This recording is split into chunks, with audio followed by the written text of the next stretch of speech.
Hey, good afternoon, everyone. Welcome to the FIAAA Insider on the Educational AD podcast.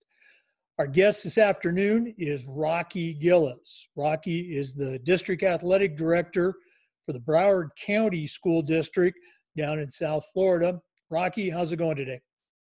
It's going wonderful, Jake. Just moving right along. Thank you. Okay. Well, I know everybody's got a busy summer going on, including you, so we're going to jump right into it. Rocky, give us a little bit of your background, maybe that 5-minute bio of where you got started, where you went to school, and specifically how your athletic experiences kind of led you to a life of the athletic administrator. All right, Jake. So basically, born and raised here in South Florida in Pompano Beach. Attended Pompano Beach High School. And growing up, played neighborhood sports for a while, and then began my experiences with organized sports at age 9, playing baseball, basketball, and football. High school, was able to transition and played some basketball, football, and ran track, which kind of led me to my college career of football scholarship at Iowa State University. Few knee injuries led to some different things, and as a member of Army ROTC, I attended a camp and was commissioned as second lieutenant in 1983 until I received an honorable discharge in 1988. And what led you to your current position here with Broward County? So I can tell you my first coaching experience actually dates back to when I was 12 years old, assisting my brother coaching my mom's women's softball team. And after that, after post-college, I joined friends who were coaching youth football, which led me into coaching some other sports for the recreation department here in Pompano Beach with t-ball, basketball, and kind of did a dual process because I coached youth football as well as was an assistant at the high school football team at Blanche-Ely High School. I later became the head football coach at Blanche-Ely. And I was also coaching track and field as well. Transitioned over to Pompano Beach High School, which was my alma mater. Helped them open the school back up after being closed for 14 years. We started a football and athletic program. I was actually the football coach. I was the head basketball coach. I was the head track coach, as well as serving as the athletic director. During that process, I was on a number of local groups and with at the time, the county athletic director.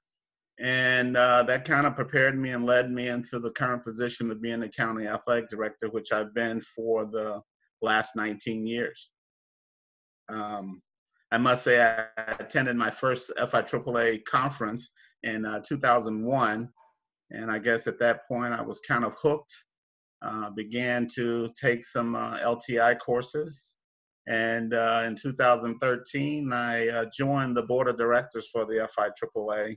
I've been on the board since that time and on the executive board for the past 3 years.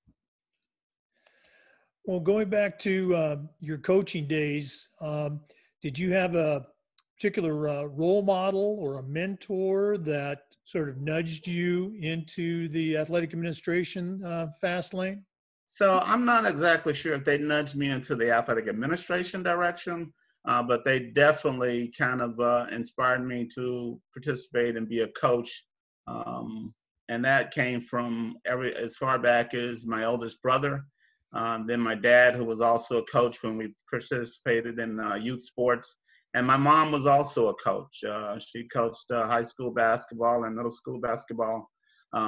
So I had a keen interest in coaching and being around sports after seeing the benefits that it provided me, not only in my personal development, but also my athletic and academic development. Well, you mentioned FIAAA, and again, we're both deeply involved in that organization. We actually, spent some time together down in Broward County many years ago when I was in the private schools down there. I remember my athletic director in high school and our college AD, just kind of big, gruff, very imposing figures, but, very, very motivational, can still, see it like it's yesterday. And I know you have a similar background. How would you describe the changes from maybe when you were a student athlete or even as a beginning coach to today? How has the job of the athletic administrator changed? Um, so I think there's a lot of different facets that athletic administration has had to take on. One of the biggest ones has been education, not only for the student athletes, but for coaches as well as parents as a whole. And I think that environment probably didn't necessarily have to exist early on, at least when I played or in my early days of being an athletic administrator. As you have taken on more and more responsibility from, say, a school-based AD to a district athletic director with multiple schools, um, what are some of your challenges that you see on a daily basis, but at the same time, success stories, where you've taken on that challenge and helped your district or helped that school out? So again, I think I got into coaching and athletic administration because of the joy I had with just the interaction with student athletes. But I guess during this time as an athletic administrator, I've also found tremendous respect and love for the interaction with the coaches. Again, when I started out, I guess trying to get coaches to be on the same kind of wavelength is everything else, and putting the athletes first. I think that has probably been one of the biggest challenges. But I can tell you, as we move forward in the relationship that we're able to form with coaches from various schools and being able to help mentor those coaches as well as the athletic directors, those are kind of some of the highlights of being in this job right now. Again, we always hear the expression, kids today, the kids have changed. And I think the response is, well, maybe kids haven't changed, maybe parents have changed a little bit. What are some changes that you've seen, both from a challenging aspect and from a positive standpoint, with student athletes that we get to work with each day? So it's funny that you say that, because I remember being at one of our FIAAA conferences, and we had a speaker that put up a quote on the screen, and he asked everyone to read it, and this was basically the same response that people in the audience had about what they would say about the students of today and the youth of today. And he asked who's actually made that statement, and no one could guess, but it was actually Socrates. So it led to the same thing that you just said, that the kids really haven't changed. They're going to challenge and they're going to do whatever they believe they can get away with, but it's actually the parents that have changed. And I think one of the most gratifying things has been, as we continue to educate the student athletes on various aspects of life, they're actually teaching each other. And so we don't have the challenges, I would say, from having to deal with most of the student athletes. I think some of the challenges, or the biggest challenges, comes with our attempts to always educate the parents in this day and this climate. Talking about educating kids and educating coaches, one of the challenges that all of us are facing now, not just in Florida but nationwide, is reopening. And I think one of the things that we've seen even here in our own state of Florida is that there doesn't seem to be a lot of common ground. Just zeroing in on Broward County, maybe even down to Dade County, what are some steps that y'all have taken right now in your efforts to reopen whenever that date might be? So we've taken a lot of time and worked with a lot of different groups, bringing in medical people from the medical area, even our district with risk management, safety, and all of these people, and put together multiple committees to kind of look at some things to formulate a plan that would at least try to start our student athletes off with an acclimation period, with conditioning, because they've missed so much time.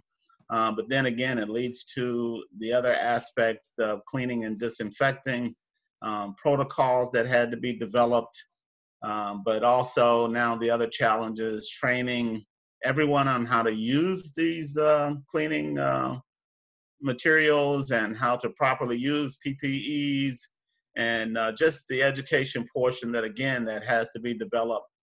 And we're hoping to get some of these from the various experts in the different fields to assist us in this process of trying to reopen and relaunch. Obviously, CDC has some guidelines in place, and everyone needs to follow those. And then we're monitoring numbers and cases on a daily basis. And then there's just the unknown as we continue to prepare on whether we will be able to start when we would. The date that we wanted to start obviously has passed, but we're just looking forward to trying to be ready with the proper protocols when that time does come. I'm sure that your schools were similar to what my school went through during the recent spring season, where sports were canceled, but we still made a big effort to have our coaches communicate via Zoom and other platforms to maintain those important connections with their student athletes. What are some things that you're doing with your coaches right now to help bridge that gap of not being able to meet? So again, and I think the coaches that have been probably the most involved are probably those that are looking for their seasons to start.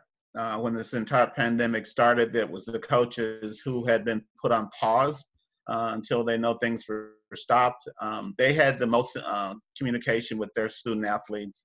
I think it's very important that we, one of the social issues obviously that we have now is mental health. And that goes both for our student athletes as well as our coaches. So coaches have been having virtual informational meetings. Some have been geared more sports specific, but I think that has been a critical part of what needed to take place now. Kids have missed the interaction with their friends. We actually have a 14-year-old godson that we've been raising for most of his life, and that has been a critical part for him as well. They truly miss that interaction, and they need to have something that's kind of consistent and that's known to them, and a lot of that has been through their coaches. You mentioned social issues. Let's go and jump in and just maybe talk a little bit about the social issues that are we're all looking at and dealing with now these last several months. What are some things that you've done with the Broward County schools? What are some things that we can do as athletic administrators to do a better job of being leaders and educators for the students and the families we are working with? So again, I truly believe in educational-based athletics, and I think that the cornerstone of everything we do is going to be education. We went through a period of time where we had to begin educating people on concussion and concussion management.